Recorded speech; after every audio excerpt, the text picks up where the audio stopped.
بسم الله الرحمن الرحيم إذا جاء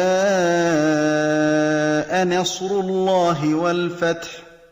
يقول الله تبارك وتعالى: إذا جاء نصر الله والفتح ورأيت الناس يدخلون في دين الله أفواجا فسبح بحمد ربك واستغفره إنه كان توابا. الخطاب للنبي صلى الله عليه وسلم لا شك فيه. يقول الله عز وجل: إذا جاء نصر الله والفتح.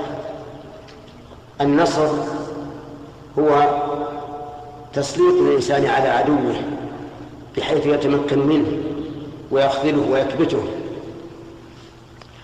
وهو عن النصر أعظم سرور يحصل للعبد في أعماله، لأن المنتصر يجد نشوة عظيمة وفرحا وطربا، لكنه إذا كان بحق فهو خير. وقد ثبت عن النبي صلى الله عليه وسلم أنه قال: نصرت بالرعب مسيرة شهر، أي أن عدوه مرعوب منه إذا كان بينه وبينه مسافة شهر. والرعب أشد شيء يفتك بالعدو، لأن الذي حصل في قلبه الرعب لا يمكن أن يثبت أبدا، بل سيطير طيران الريح. فقوله إذا جاء نصر الله أي نصر الله إياك على عدوك، والفتح معطوف على النصر، والفتح به نصر لا شك، لكنه عطفه على النصر تنويها بشأنه، وهو من باب عطف الخاص على العام. كقوله تعالى: تنزل الملائكة والروح فيها، أي في ليلة القدر. فالملائكة هم الملائكة والروح جبريل، وخصه بالذكر لشرفه. وأل في قوله والفتح للعهد الذهني، أي الفتح المعهود المعهود في أذهانكم، وهو فتح مكة. وكان فتح مكة في السنة 8 من الهجرة في رمضان. وسببه أن النبي صلى الله عليه وسلم لما صالح قريشا في غزوة الحديبية الصلح المشهور نقضوا العهد، فغزاهم النبي عليه الصلاة والسلام وخرج إليه مختفيا وقال: اللهم عمي أخبارنا عنهم، فلم يفجأهم إلا وهو محيط بهم عليه الصلاة والسلام.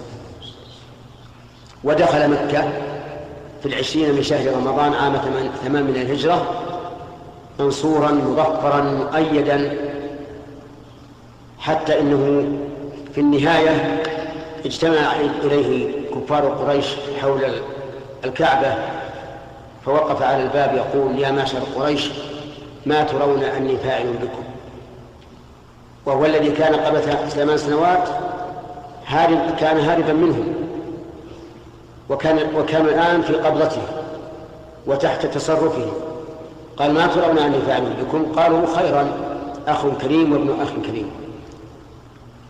قال: إني أقول لكم كما قال يوسف لإخوته: لا تثريب عليكم اليوم، يغفر الله لي ولكم، يغفر الله لكم.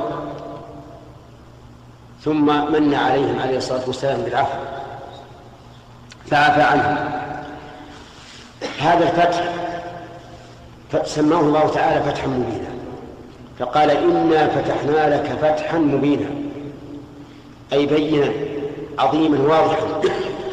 ولما حصل عرف العرب، بل عرف الناس جميعا أن العاقبة لمحمد صلى الله عليه وسلم، وأن دور قريش وأتباعها قد انقضى.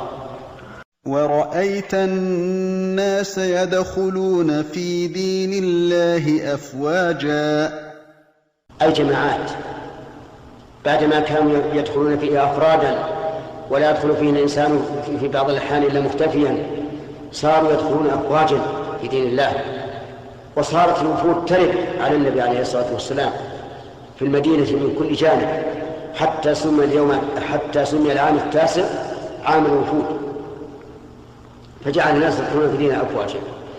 فسبح بحمد ربك واستغفره إنه كان توابا. يقول الله